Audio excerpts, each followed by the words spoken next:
Hello and welcome po mga kaibigan again sa You Shall Know the Truth.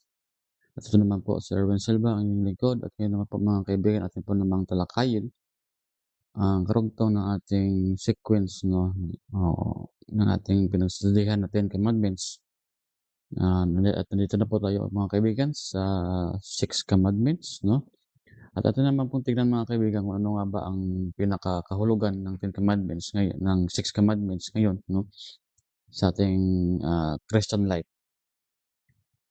At ito nga po mga kaibigan, ang sinabi ng Biblia ng Panginoon sa atin.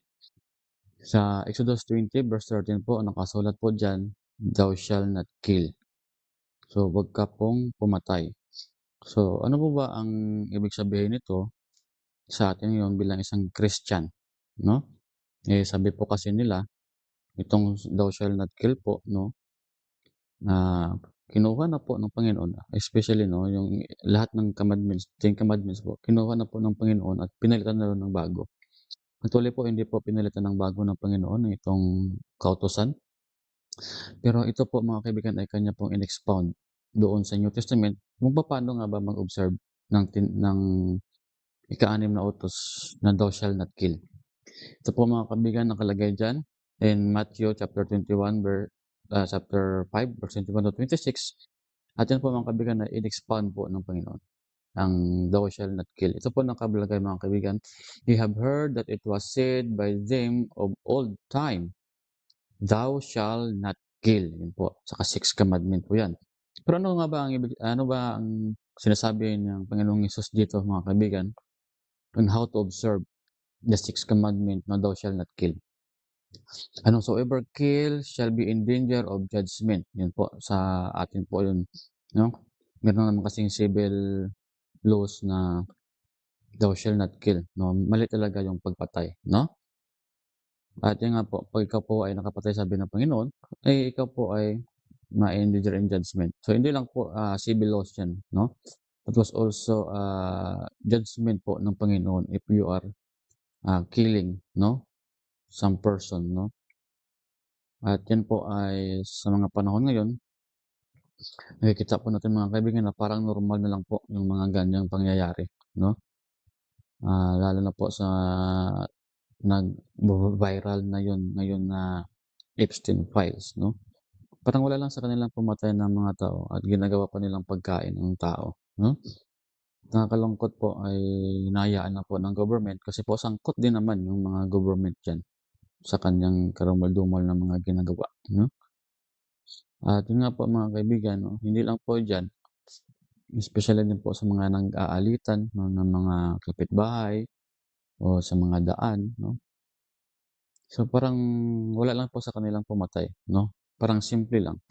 Pero sabi ng Panginoon diyan, no, ikaw po ay magiging in danger of judgment.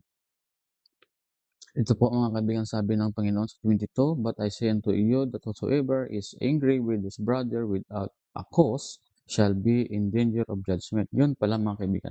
So, hindi po binago ng Panginoon yung 10 utos, especially itong tinatawag nilang ika-6 na utos.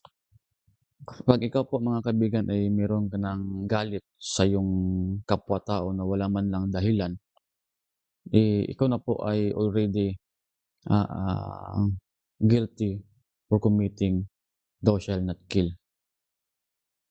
At ito po, hindi naman po tayo pupunta ng iba pang explanation kasi po yung Panginoon na mismo natin ang nag-explain yan. Kasi po sa kanilang time, sa mga Hudyo, 'pag iyo pong binugbog ang iyong kapwa-tao at hindi po namatay, para sa kanila po hindi pa po yun guilty of committing "Thou shalt not kill."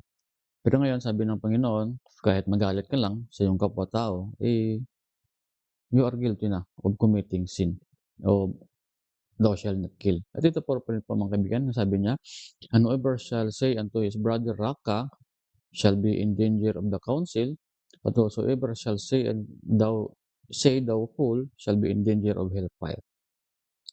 Yun pala mga kaibigan, no? Kahit masaktan mo pa lang yung damdamin ng iyong kapwa-tao 'pag iyong nilalait o tinawag na buang-buang ba, no, na wala naman ng dahilan. eh, guilty ka na po for committing thou shall not kill, 'no? At 'yan po mga kaibigan 'no, ito kasing ika-6th commandment, ito po kasi ang nami-misinterpret ng halos ng lahat. Kasi po yung mga bully-bully po na 'yan, mga kaibigan, nakaranas din po ako niyan na ako yung isang bumubully sa aming kaibigan 'no. So, ito pala 'no, hindi pala tama 'yun mga kaibigan 'no. 'Pag 'Pag iyo pong minura ang iyong kapwa-tao na wala man ng dahilan, eh, 'pag nasaktan po yung damdamin niya mga kaibigan, you are guilty of committing thou shall not kill, 'no. Halos lahat naman po tayo siguro mga kaibigan nakaranas na po niyan na minumura tayo na wala man lang dahilan at siyempre masakit sa ating damdamin, 'no.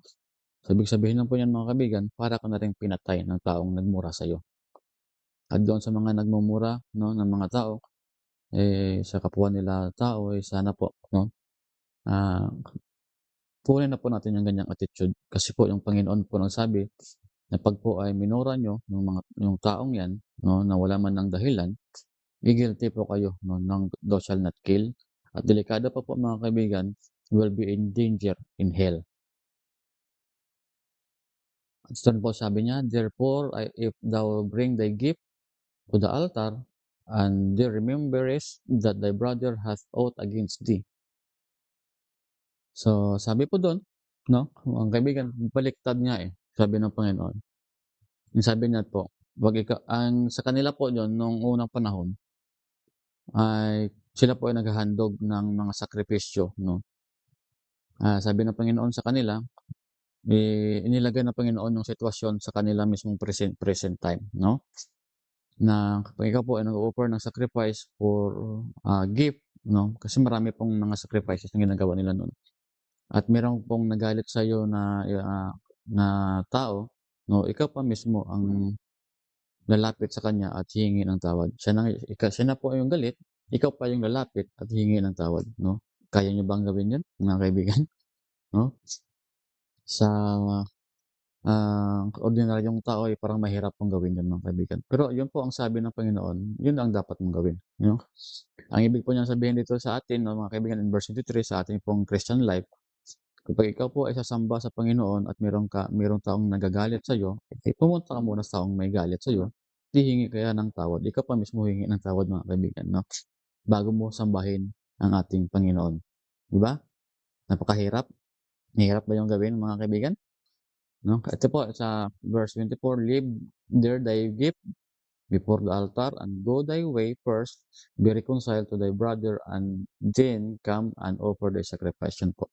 Bago ka muna sasamba sa Panginoon, puntahan mo muna yung taong may galit sa'yo at bago ka magsamba ulit sa Panginoon.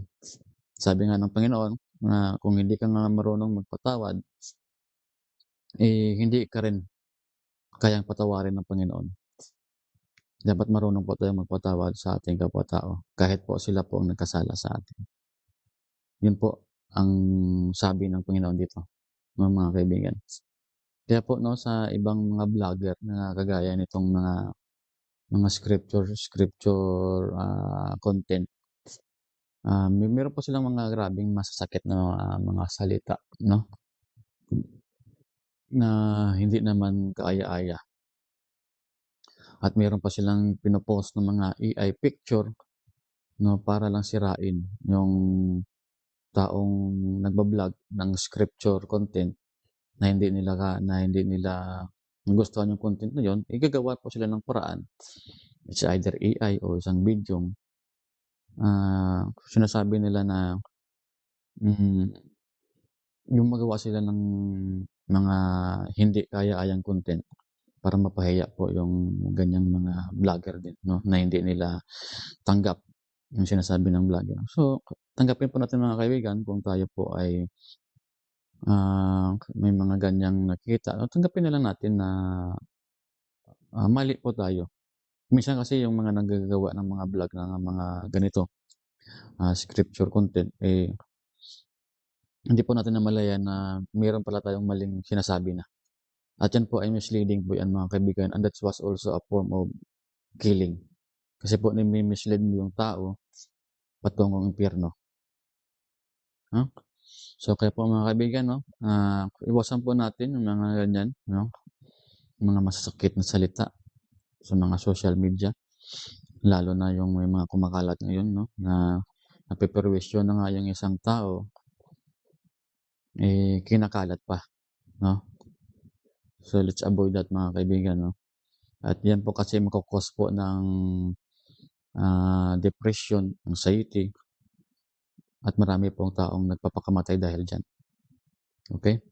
Ito po ang sabi diyan mga kaibigan in 25, "Agree with thine adversary quickly while thou art in the way with him." Pinapakita po dito ng mga kaibigan ng Panginoon na dapat ka pong magpakumbaba 'no, sa taong may kaalitan mo 'no, habang buhay ka pa.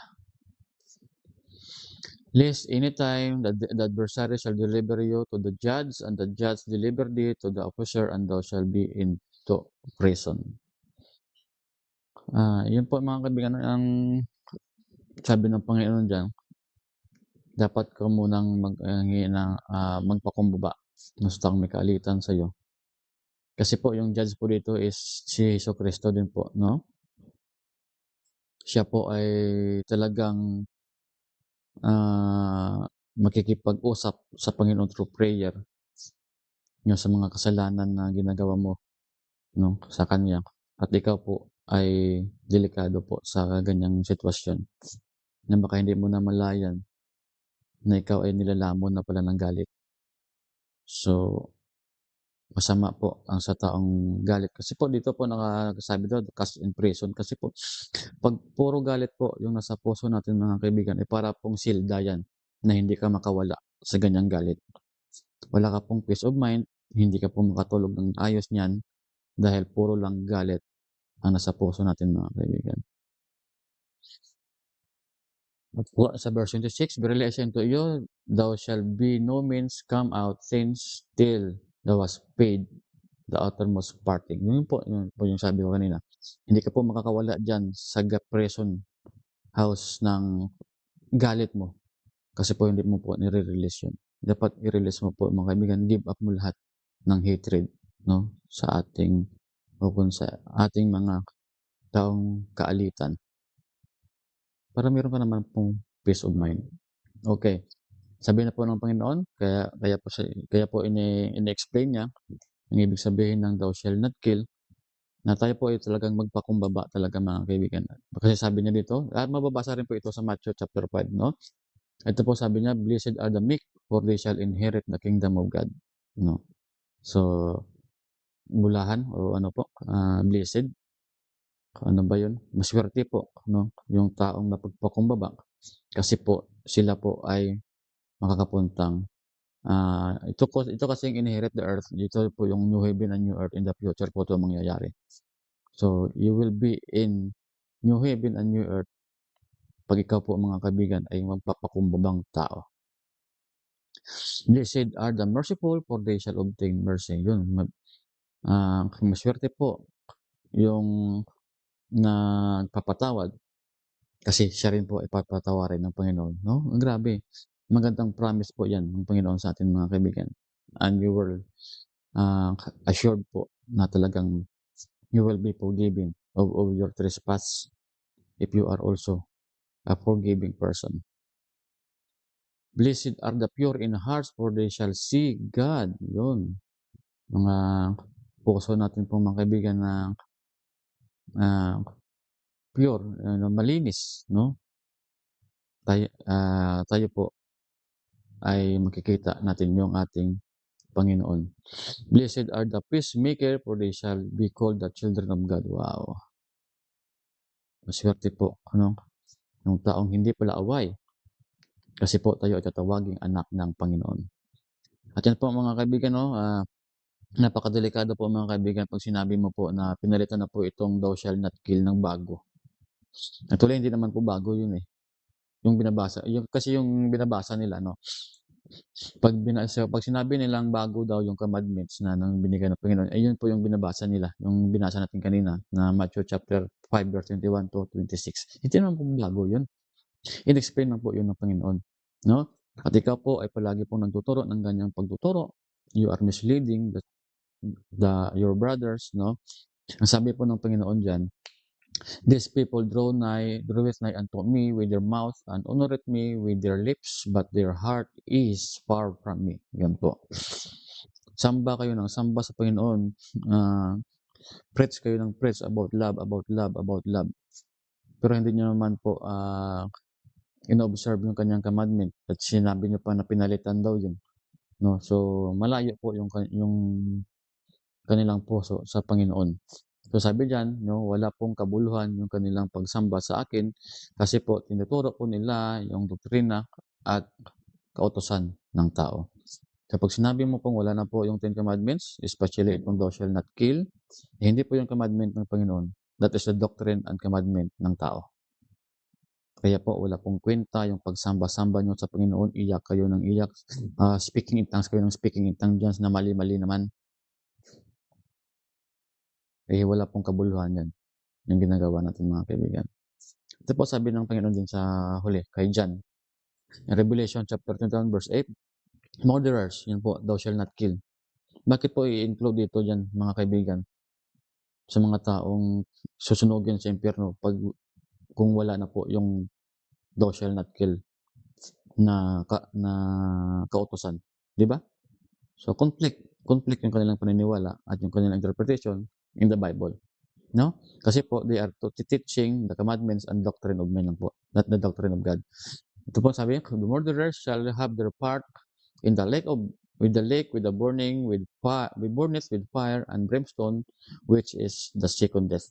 Ikaw po ay nagtuturo ng misleading doctrine, kagaya nito, you are considered a murderer at ikaw po ay mapaparusahan sa hell, lake of fire, no? At yan po ang second death, which means second death po, you will not be exist anymore. Patay ka talaga, totally died ka talaga mga kaibigan. Yun po sabi ng Panginoon sa John chapter 3 verse 16, "Whosoever believeth in Him shall not perish." Ibig sabihin ng perish, mawawala po talaga mga kaibigan, no? And have everlasting life. Kung sino po nagtuturo ng 10 utos, especially "Thou shalt not kill," you will have an everlasting life. Sana po mga kaibigan makatulong po ito sa inyo sa pag-unawa ng ating Panginoon na ibinigay niya yung 10 utos at bilang nga po diyan yung "Thou shalt not kill." Sana po ay makatulong po sa inyo ito. Nawa po ay i-preach niyo rin, no, na hindi po nawala yung 10 Commandments, especially "Thou shalt not kill." Ito po si Erwin Silva mga kaibigan, and you shall know the truth.